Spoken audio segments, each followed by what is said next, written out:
Hello and welcome to Nintendo Nostalgia, Episode 1. I am Jacob Rush and I am joined by... Ryan Black. And if you are new to the show, our goal is to help you remember the good old days of your past experiences with Nintendo. We hope our own stories remind you of the good old days that you had with your friends and families of playing with the Big N. Today's episode is a special episode because it's Halloween time. So today we're going to be reminiscing on the moments that were scariest to us of characters and levels and music that kind of left a creepy side feeling to us when we played them back in the day. But with that said, Ryan, how are you doing, man?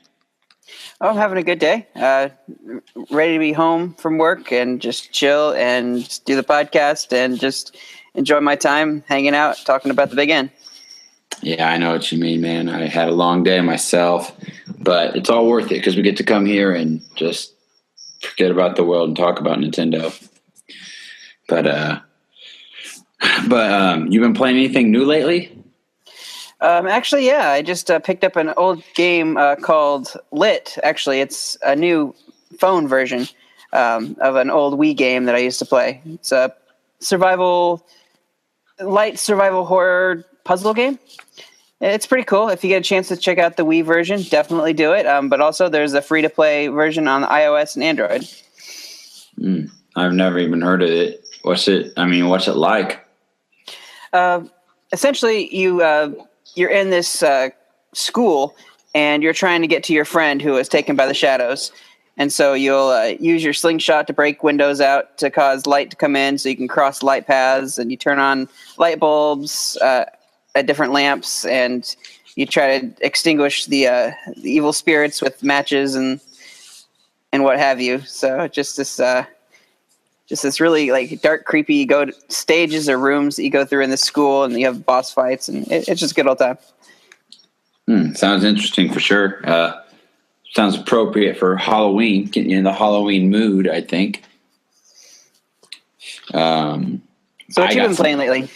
Yeah, I got some new games.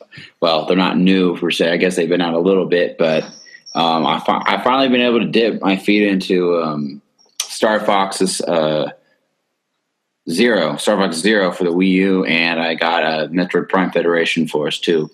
Because if the listeners don't know, my birthday was just this past weekend on Saturday, so I got a couple games for my birthday. Happy birthday, man! Thank you, man. Thank you. I appreciate that. Yeah, I mean, these games, they've gotten a kind of a bad rap. So I was anxious to play them myself. I wasn't sure what to expect. I mean, I had played with my buddy on Star Fox a little bit, so I kind of had an idea, but Federation Force, I wasn't sure. And I don't think they're as bad as how they've been criticized on the internet. They're not that bad, really. I mean, Star Fox, yeah, it's not. I understand that the controls are different, and I do wish you could just switch to regular controls sometimes. But honestly, if you're willing to just put in the time, it becomes secondhand nature, and you'll be able to do it with no problem. So I haven't gotten really deep into the game yet, but I mean, I think it's fun. I think it looks good. It definitely brings back memories of playing Star Fox 64 and Assault, even for the GameCube. But Federation Force is a lot. It feels just like a Metroid game. I mean, I think it's really fun. Granted, I want it to be a real mainline Metroid game, but it's not bad at all. I played it a little bit last night for the first time, and really enjoyed with what I was seeing. And I like it. So I don't know why everyone. We live in this time of it. Everyone is in this critical time of they follow every critic online, or they just listen to what someone else says about this particular game, and they don't even try it out for themselves. Sometimes I miss the days where it was you got a game and you played it for yourself, and that was the only game we got for a while. So you made the best of it and you learned about it. For example, I heard today on a podcast I was listening to, the group was talking about the N64 controller, and they're talking about how dead awful that controller is, and they're like, how did I even game with that controller? And one of the guys was like, I love that controller. I still love it to this day. But I'm thinking to myself, I'm like, it may be a bad controller to today's standards, but back then, that was all you had. So you learned how to play with it, and it was good. I could pick it up like it was just yesterday and play any game on 64, not have an issue with it. But my point being is, if we just lived in it, if people would be patient and take the time to actually learn something and try it out, I think we would see a lot different results on games like these before people just decided that they were trash. I think we've seen this before with Wind Waker. It was a different art style, and it was kind of cartoony and like chibi, and you're just like, I don't know, it seems like really dumb. And so I know some people that didn't play it because it looked dumb, but that game had a lot of depth, a lot of things to explore. It was an epic game, and it's sad that people didn't try it out. And I feel like that's kind of the same dose of medicine that people are taking with this Federation Force. Yeah, I would agree with that. And Wind Waker is now it's critically acclaimed game. Everyone loves it. It's my personal favorite Zelda game. But you're right. That's a good example. So we had a big week this past week on the news.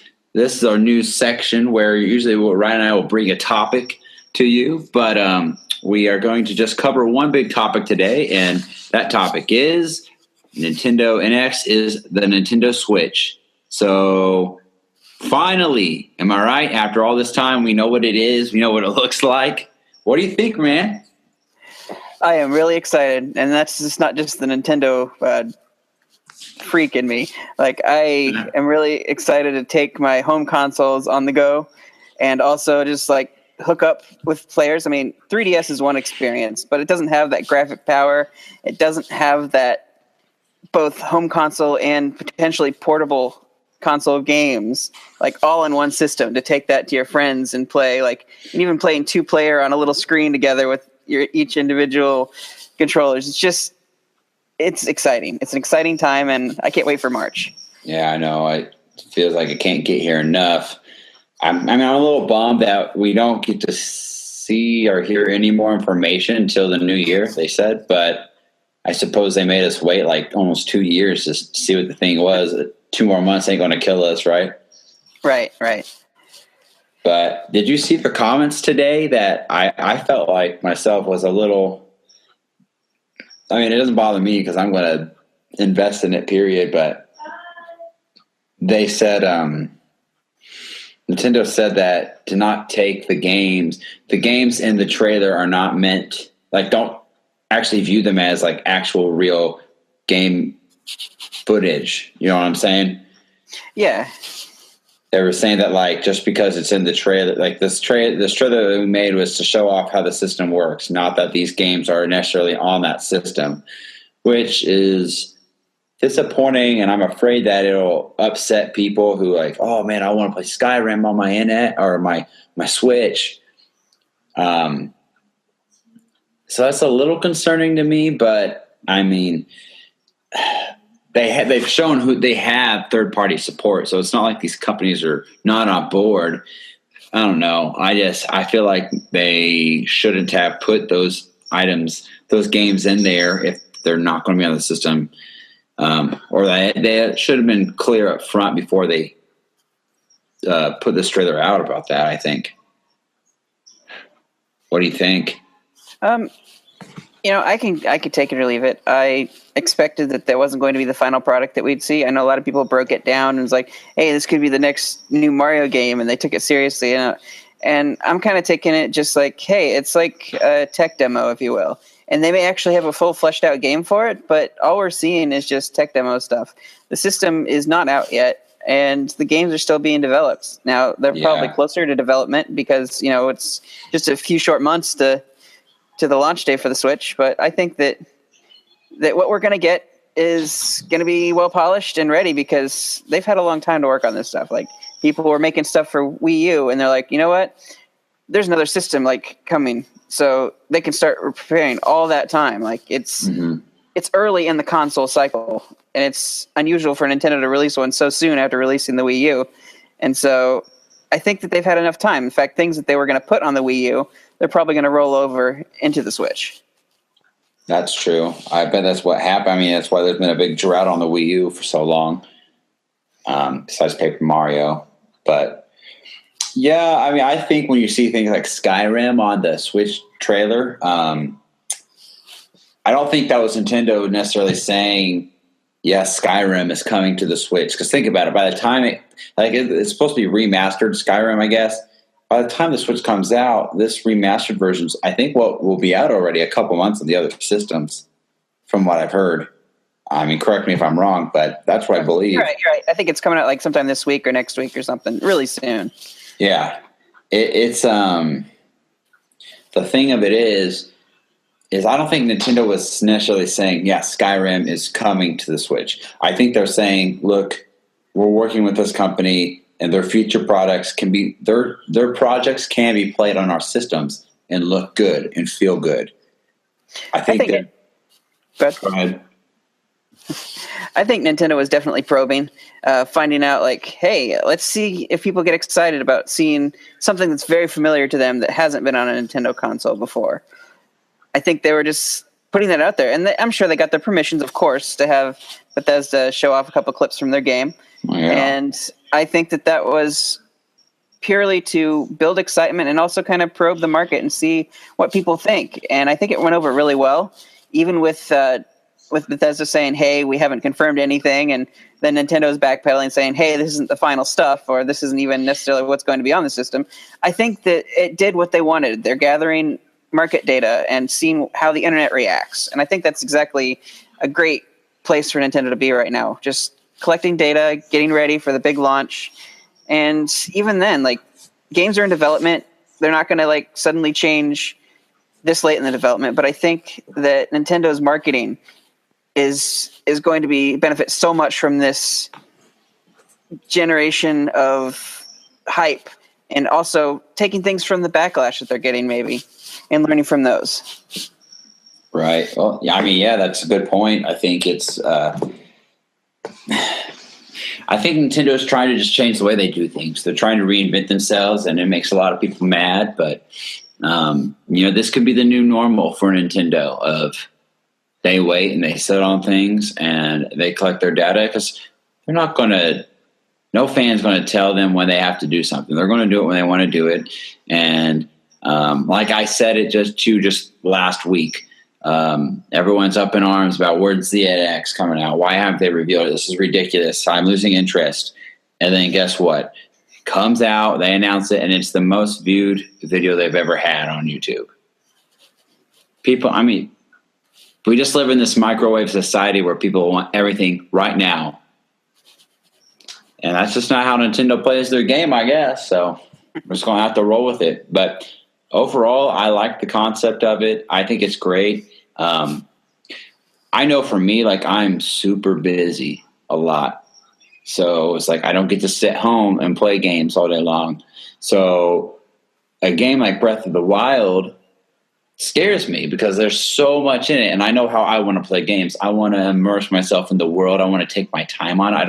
I don't like to beat a game anymore in like a week or 2 weeks. I like to actually explore and collect everything.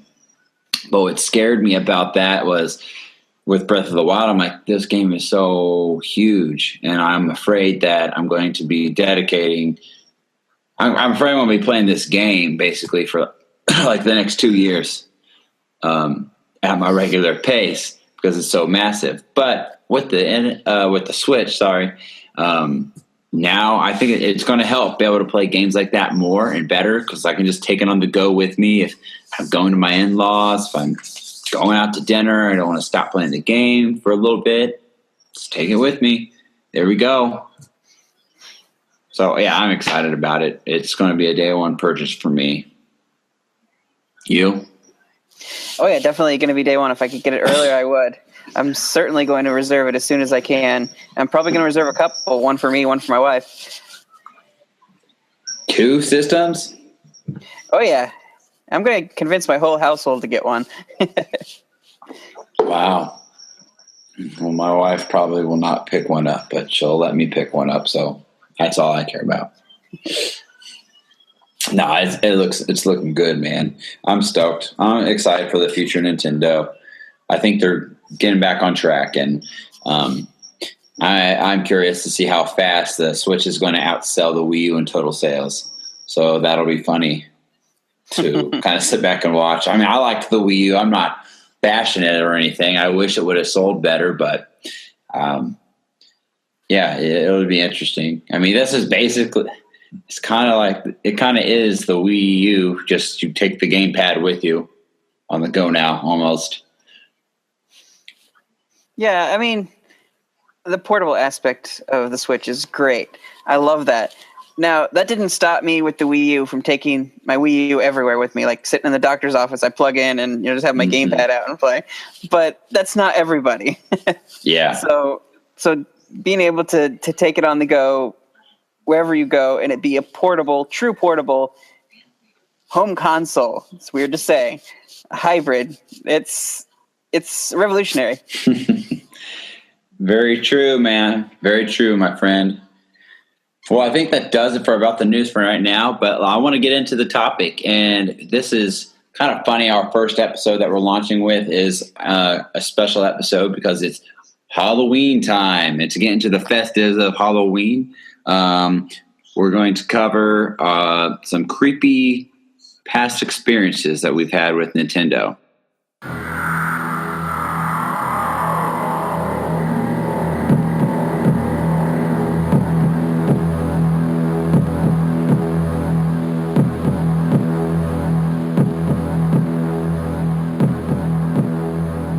That just kind of creeped you out back in the day. That really spooked you, I guess, or that you even find weird today. Something that you can't play on your own in the dark, or that it's difficult to do. Well, I've come a long way in gaming, and Metroid has some of the scariest characters ever. Like some things like growing up, just I couldn't take, like running into Ridley appearing out of nowhere to Phantoon. Being trapped in a small room facing that boss was just terrifying. But I think overall, the sheer terror that captured the most in the Metroid series was SAS. And it was you, but your full power, and you had just been stripped of all of your power. Your power suit had been removed from the infection. And you're this weak little bounty hunter, and SAX is this cold, merciless parasite trying to essentially spread its kind throughout the entire universe. And you're forced to face this with all of its powers, including power bombs, which is just terrifying. Yeah, man. Metroid Fusion. Gosh, that game is terrifying. It is terrifying. I remember playing it a lot, and the SAX was just one of the scariest. It added. That's what made that game so good. I mean, I remember getting that game for Christmas, and I was mesmerized by almost the idea of it. Whereas Samus has always been the hunter. You know, she's kind of been the one that overpowered everything on the whatever planet or space station she was in, and in a way, you know, everything else probably feared her. But for once, the hunter became the hunted, and you were weak, and you had to survive. There's definitely a lot of suspense in that game, a lot of suspense to survive and to get stronger and get around SAS from time to time throughout the game. There was a lot of stealth elements that I liked, but you knew eventually you were going to run into her. Now, they did it in such a way where you're just kind of helpless. You just dropped in front of her, and she notices you, and you have to run for your life. That's just... I wasn't ready for it. Yeah, I know what you're saying. So SAS was your pick of creepy characters. And just so the audience knows, Ryan and I, because it's not a usual episode the way we're doing this because it's a Halloween special. We kind of went through a list and we chose the first topic is our number one creepy characters. On my list, I chose to have Zant from Twilight Princess. Why is this guy so creepy? When you first really encounter him with Link and Midna, it's right after the water temple, and he presents himself as someone who is calm and like he's in full control, and he looks like a really deep, like he reminds me of Ganondorf, really dark, and I feel like he would have a deeper voice and just a strength to him. I mean, I just remember playing that part, and at nighttime, it was very scary, very creepy, because you get out and he goes up to Midna, or he teleports to Midna, and his mask rolls up, and then it shows him I think he just says something to her. It's like he's like talking, but it has a creepy little sound out of his voice, and it shows his mouth moving. I mean, I thought that was just very freaky. It scared me. I don't want to say scared like I ran in my closet and hid or something from the game, but like that's just kind of somewhere you just kind of have to like, I'm gonna go turn my the living room light on right now so while I play this part. You're always kind of looking over your shoulder, especially when it's in the middle of the night. But that's just your first encounter with him. It kind of gives off this like, this guy's a creepy dude. Really, what's kind of more psychotic is when you encounter him for the final time, when you fight him, because this time around it's a complete 180, and he's the complete opposite. He goes from being somebody who's in full calm and full control to somebody who he snaps, but he doesn't snap as in like he can't control his anger. He snaps as in like you literally find out that he is insane. I mean, he ditches the mask, he strips himself of his armor basically, and he's got some high-pitched voice. He's psychotic.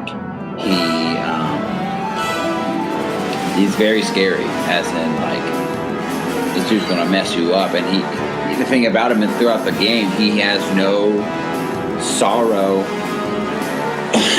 He doesn't have a heart for what he's doing. There's no resistance from it. He really is truly chaotic, which is scary in a real life situation.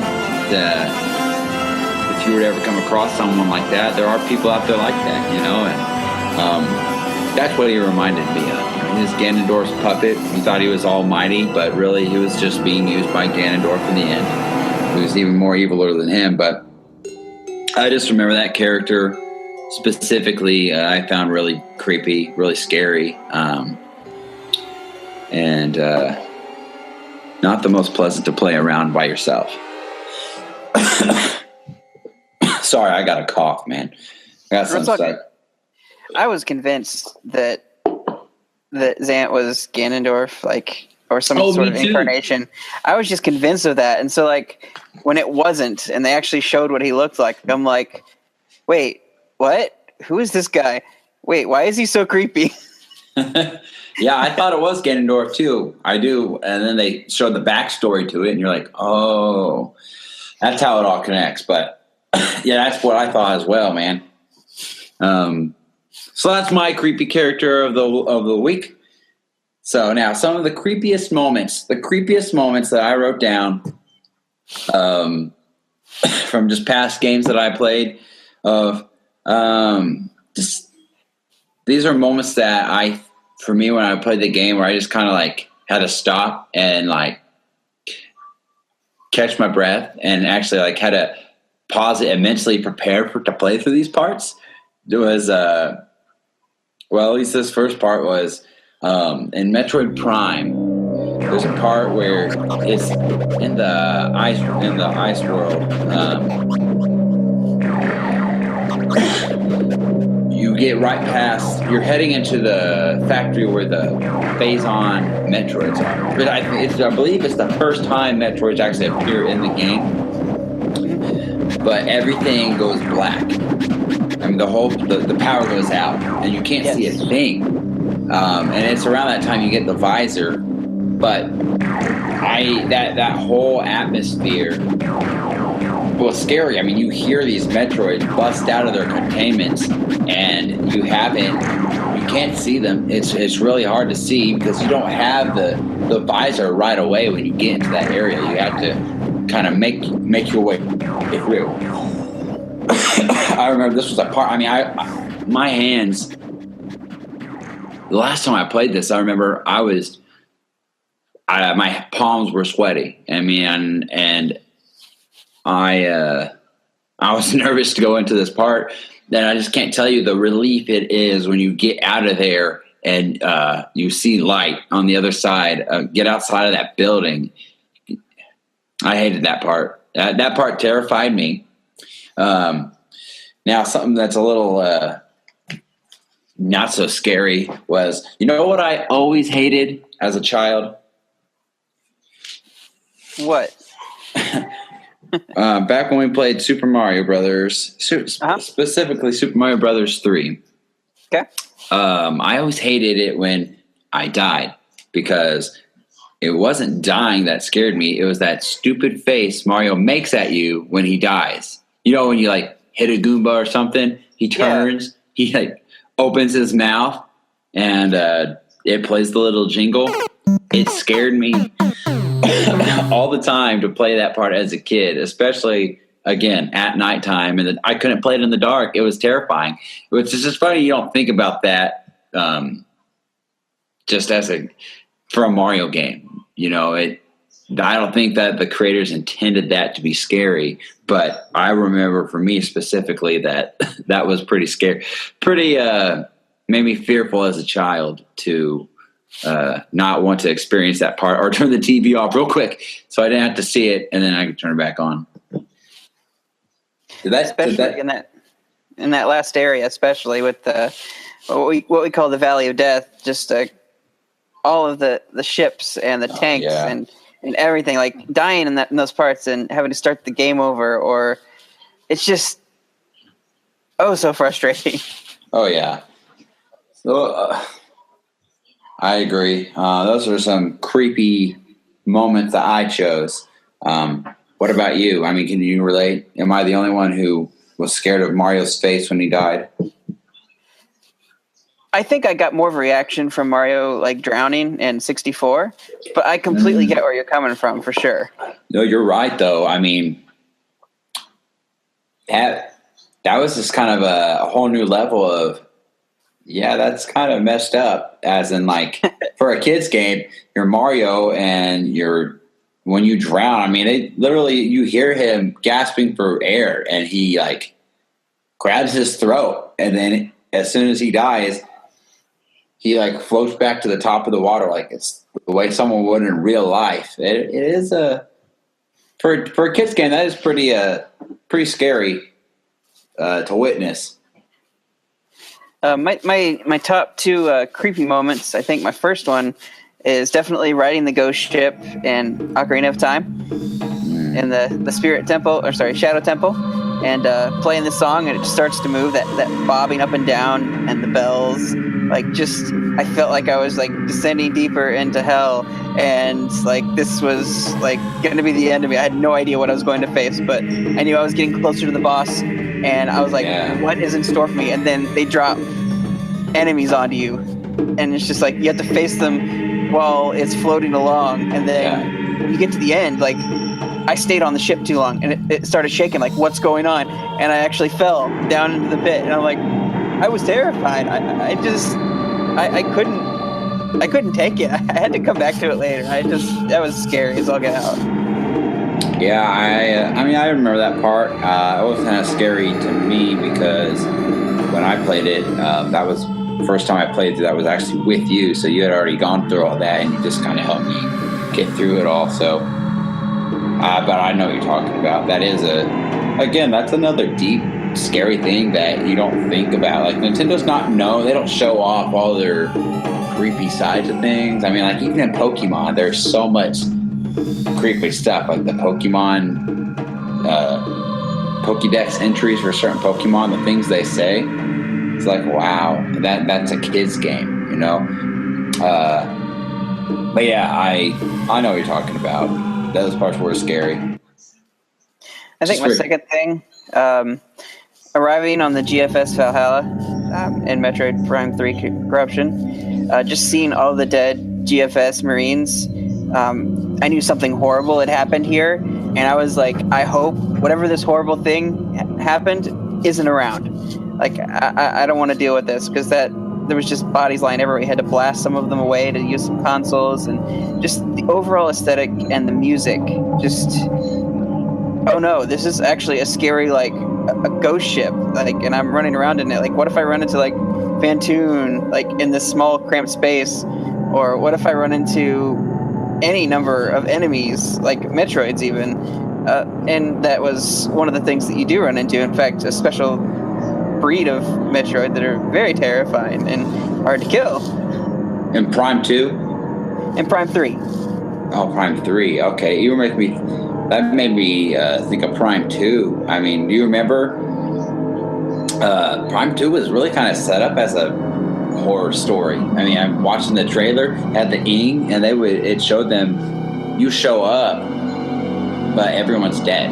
I mean, and they get possessed by the ing, and they're basically walking zombies. I mean, you go into a tunnel, and they have their bodies fall from the ceiling hanging on like spider webs. Talk about some horrific stuff there. I mean, that's pretty scary. Again, I mean, it's pretty intense just for a game that was rated T for teen, and that probably more kids would play. For a Nintendo game, too. I mean, like I said, Nintendo's not really credited that much for their scary stuff, but they got a lot of scary stuff in their games. I agree. I wholeheartedly agree. There's some really, really creepy moments. Well, let's see. So something that was silly for me as a child. Again, Mario Bros. 3 is one of my favorite Mario games of all time, but that's also some of the most scariest moments for me. The one thing that I was always scared to play through was the mini boss levels. I did not like that music, the dun dun dun dun dun dun dun. That part. The music was terrifying. You had the Koopa Troopa skeletons. You had, and then the boss. When you got to the mini boss, and the music would shift. Like I knew he was there, but I didn't want to go up to him because I was terrified to have him jump at me. It was such an intense part. I mean, it was just one of those scenes where, like, I mean, you hand it off to my older brother or something. Beat this for me, because I'm too scared to do it. It's just funny how, like, something that little, like today, I just run right through it and beat it. But back then, the littlest things like that would scare a kid. I mean, that literally is what terrified me of that game. You know, dealing with them jumping around is one thing, but then when they grow wings and they start flying around, that's another thing. Just adds to it, yeah. But so, I mean, that part scared me. And then I wanted to talk about, I think we've already mentioned like 3 of the games already, the Metroid series. The Metroid series has probably got to be one of Nintendo's creepiest games. Metroid 2 was a game, just like the original, was a game of isolation, where it's just you on a alien planet.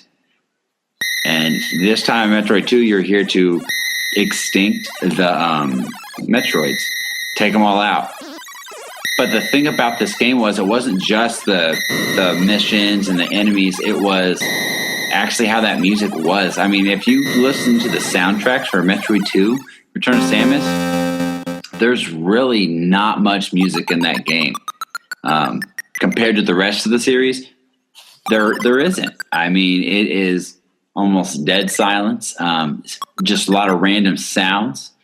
So then when you run up and then you run into a Metroid, it plays just this really intense music that comes out of nowhere, basically. And if you can imagine me being a 6-year-old kid, 5-year-old kid playing this game, of course it would scare me. Again, it was something that had trouble playing at night by myself. But it's the funniest thing about them was I always thought that they were flying clown heads. I didn't know what Metroid was or Samus was because it was my brother's Game Boy game. I just played it because I played games more than them. I loved games. But I remember thinking that it was a flying clown head in their first stages. I saw a flying clown head come out of a pumpkin. It looks like a open jack-o'-lantern once they hatch out of it. And then that music, I don't know if I had a fear of clowns or something, but it just kind of all fit well in with each other. So, yeah, I would say Metroid 2 Return of Samus was probably back in the day, probably the most scariest game I had to play and encounter with.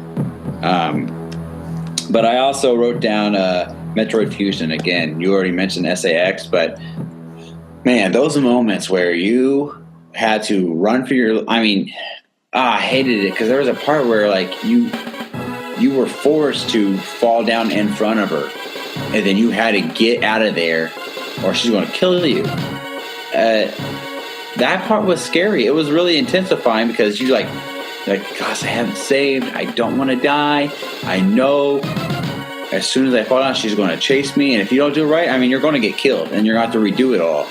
So that was hard.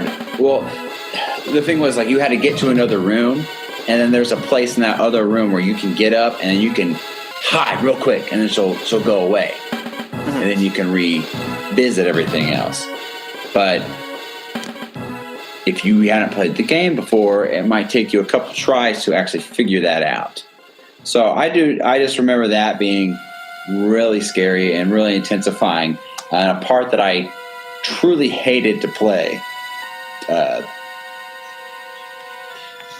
It brings back memories of fighting the nightmare, and then right after that, going into the plant-infested area, and that's when you really, really, really have to run from her. Like, and if she takes you out, you have to start all the way back. Like, I didn't know about any save points or anything past the nightmare, so I just go straight in and have to run into SAX. And I'd die a lot, and I'd get really frustrated that I had to fight the nightmare all over again. But it's just that it was not only just being scared, but just the difficulty of staying alive and surviving. Just nothing else felt like the struggle was real. Right. Yeah, that was probably one of the most challenging parts of that game. But again, I think that's what made that game so great. That's why it's personally my favorite Metroid game. Just that suspense and that survival mode, per se, that you had to do. And eventually, in the end, you get stronger than her and kick her butt. So it has a nice, satisfactory ending there. But, I know what you're talking about. And even Nightmare, that you bring him up, that's a really creepy part in the game because, like, you're running through this frozen terrain and there is a shadow in the background that just... It goes across the background of the screen really fast. You can hear it, you can see it, but you don't know what the heck it is. But it's really the boss basically like stalking you the whole time as you run through this area, waiting to fight you. How about you? Any more scary moments from your childhood? Yeah. Probably the most vivid scary moment was me playing with my cousins and just playing through Super Metroid. And finally get down into the Norfair region, and I got the speed boost. They run through all these blocks, and I get to this door. I get to this I had a choice of going straight or I can go down. And so I'm like, okay, I'll go down. And so I blast open the door and drop down, and it drops me in front of this giant boss, Crocomire, this red, multi-eyed reptilian thing, and it's like clawing at you and keeps pushing you and keep pushing you. I'm like, I can't deal with this. I have to run, so I start running the other way. I get all the way to the end, and there's the spike wall. I'm like, what do I do? What do I do? Needless to say, I got crushed by the wall as he got too close to me. And then, we're working with my cousins, and so I finally work up the courage to go back down there, and I blast him, and I take him out, and knock him into the lava. and yay, everything's done. And then I start seeing these bubbles popping up, like in the lava below me, and so I'm like, okay, I'll follow it and see what's going on. And I get to the spike wall, I'm like, well, I can't really go anywhere. And then the spike wall breaks down, and Crocomire in skeletal form like drops down, and I'm like, oh no, not again. I was just so scared that I had to fight him again. And luckily, he just kind of collapses there. But that moment of terror that I finally beat him, and he's coming back to get me from the dead. How am I going to defeat this thing? Like where you thought it was over, and then you were like, oh gosh, am I going to lose here and have to redo this? I get you. Well, thankfully, I didn't play Super Metroid until I was like much older. So that part wasn't as terrifying to me, but I know what you're saying and why that would be scary. Well, heck, I mean, the truth of it is any game is going to scare you if you care. If you really care about what you're doing and you're trying to beat this part that is so hard for you or difficult and you've almost got it, I mean, that really will mark up any scary moment for any of us, no matter what game we're playing. But go ahead. My next scariest moment was definitely in Big Boo's haunt in Super Mario 64. I walk into a room.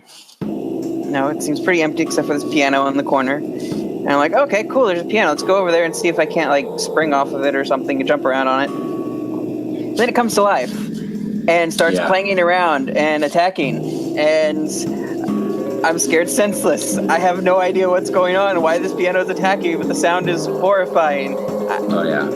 I hated playing that part. Like, I hated going in that room. I would even have we all did. My friend walk me through that room. Like, get me past that part. Here, take the controller. You can get me past this part. I cannot stand this. Oh, yeah. I think if you played Mario 64 and didn't experience that, you probably missed a lot in the game. You probably didn't know what you were doing, because that's almost inevitable to not come across. But, oh yeah, I mean that piano, that thing makes you jump, man. It makes you jump the first time you come across it. It's scary. I don't know. I mean, you think that's scarier or the carousel down below scarier? The carousel's creepy. But that didn't really scare me as much as the piano did, honestly. Yeah. I would agree with that. The carousel is creepy and has that clown feel to it, but the piano definitely jumps out at you. So, as we've talked about our list, there are scary moments in Metroid. There's even scary moments in Zelda and Mario and other franchises out there that we haven't even talked about. That I can remember, especially from my own past. But you know what? I'll tell you right now, there are just games I'm never going to play because I am a weenie when it comes to horror, and I'm not going to ever play a Resident Evil game. I'm not going to play any game that has any gore into it, just because if I see it, it's going to mess with my head, and I'm going to do stupid stuff and have to turn all the lights on in my house, and I'm going to, before bed, make sure all the doors are locked, and I'm going to turn the lights out and sprint to my room and get into my bed. And it's stupid because I know in my head this is fake. But once you see those images, I mean, it's just hard to not get them out of your head. It's hard to not let it freak you out. So, I'm going to stay away from those. I've seen you play Resident Evil 4 for the GameCube specifically, and that's the hard part is because you want to watch. I want to watch you play it because I want to know the story. I always love a good story, and those horror games do have a good story because it really Resident Evil is kind of like horror survival. There is a story to it to get resolved. But at the same time, I don't want to see the gore and the horrific things they do in those games. Oh, I mean, I don't know. You seem to be, since you've actually played the game and have probably beaten it, you're probably a lot braver than me on this part. I've branched into some games that I heard were really great games that were kind of scary. Honestly, I'm not a big scary jump out at you or even gory game person myself. I won't. I've seen the Grudge movies, but I won't touch the video game. Like, that's not my thing. Like, actually playing it is a little too close to actually living it, and so I won't touch that. Now, not to say that someday I won't. I mean, hey, I've been able to get past the Eternal Darkness. Sanity's Requiem, I was able to purchase that game, play it a little bit. Of course, every time I played it, it was a dark and stormy night. So I haven't actually beat it yet, but I have actually gone into that and played it by myself at night in stormy weather. I don't know why I'm a glutton for punishment when it comes to that. But, I've branched into that, and someday I may play the Ju-on Grudge game, but I don't know why. I don't know if I could handle it, honestly. I haven't even seen any gameplay because I'm just I don't know if I want to touch that one. Yeah, I'm going to stay away from that. You're crazy, man. If you want to play those, you're crazy on that one. But yeah, I think that's pretty very scary of a game to even think about playing. I mean, I can't even look at the box art without it giving me nightmares, so I'll stay away from it. I mean, it's even with trailers for a horror movie, man. I don't even want to mention it on this show because I hate that movie so much. So, but I'll just say a specific trailer I saw recently, and I knew I would regret it, and I watched it, and then I was scared for the next 7 days of my life that I was going to die because I watched this trailer. And I know it's the dumbest thing. So, all in all, the moral of this episode is I don't like horror. And even Mario's face when he dies will scare me in Super Mario Brothers 3. Some honorable mention scary things I could think of, with some, I think, things that are not necessarily ultra scary, but I can remember Lavender Town music is very creepy to be playing, especially at nighttime in the dark by yourself. I don't remember this area ever actually initially scaring me as a kid per se, but when I review it now, I mean, this is just something that's kind of wow, that is kind of creepy to creepy music to listen to, especially if it's just if you're alone or if I want to send that to somebody so bad, in the middle of the night, and it's just it's like a blank YouTube video. It's watch me, and it's watch me, or don't look behind you, and you press play, and it has that creepy music on it, and there's nothing. I mean, could you imagine how scary that would be? If I got a text like that, woke up to it, and I pressed this from an unknown number, that's all it was. I would turn all the lights on and run away, and turn on some Kirby or something to make me happy again. Do you know about there is one very creepy thing, and did you know about the secret in Pokemon X and Y of the ghost girl? Yeah, I did run into her, and I wondered if there was more in the game to her, but I never saw anything else. And I hear that she's appeared another time, but I don't know what's going on with that. She just keeps saying, you're not the one. Okay, well, who's the one? Yeah, you got to run back and forth between these hotels, and then she go to this certain floor. She comes in. Well, it's creepy because, the screen blacks out when you go into the elevator to switch rooms, to switch over. Well, It comes out, and then she's right behind you with this girl in black. I think she might have red eyes or black eyes, but she's all in black and white, and she definitely looks dead.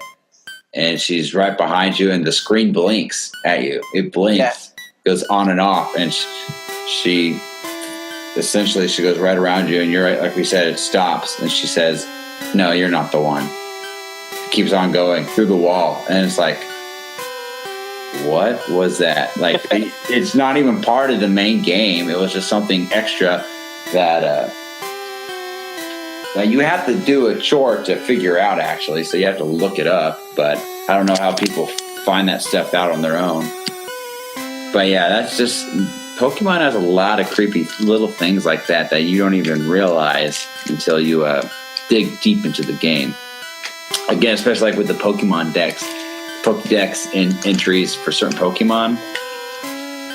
Just go Google that up sometime, people, and you'll find some disturbing wording there. You got anything else, Ryan? Yeah, I've got an honorable mention, a couple things. Of course, various Zelda enemies. You got the moon, the creepy face of the moon. Every time you changed a mask, it was a little creepy. Changed it into the different characters. Yeah. Also, I think Snackers from Banjo-Kazooie, the shark. That was some creepy stuff there. Like, just you hated falling in the water because you had very little time to get out of there. You're right. That's a scary moment. I hated falling in the water, and then they play the Jaws music. I mean, as soon as you fall in the water, my heart starts pounding. I'm like, I vividly remember trying to get to land instantly. Well, I hate sharks too, so it doesn't help. I think as far as a game that I say you should just go out and experience and play, if you can find it, it's called Fragile Dreams. And it's a survival horror, post-apocalyptic, it's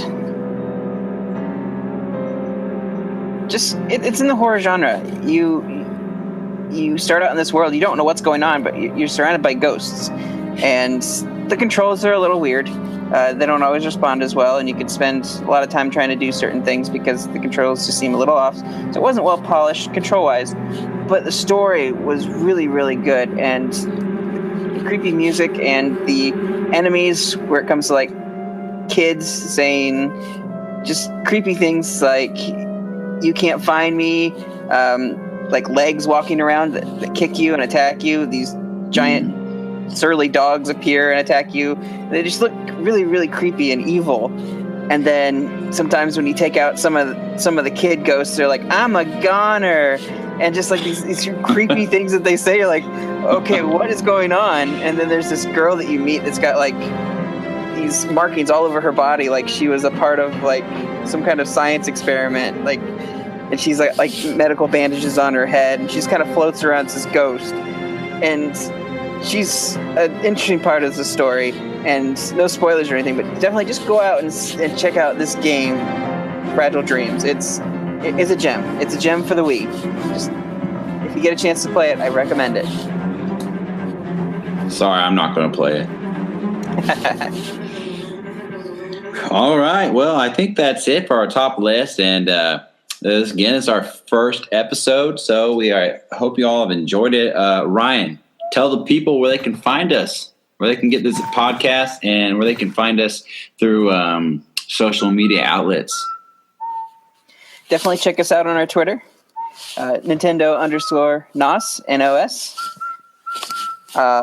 Check us out on our Facebook, facebook.com/Nintendo Nostalgia. Then we're going to also have some outlets on iTunes, of course. Look us up on your iTunes account. You can find our podcast there. And then you can also find us on SoundCloud as well. So that's all we have for you today. I'm Jacob Rush, sounding off, and Ryan Black, sounding off.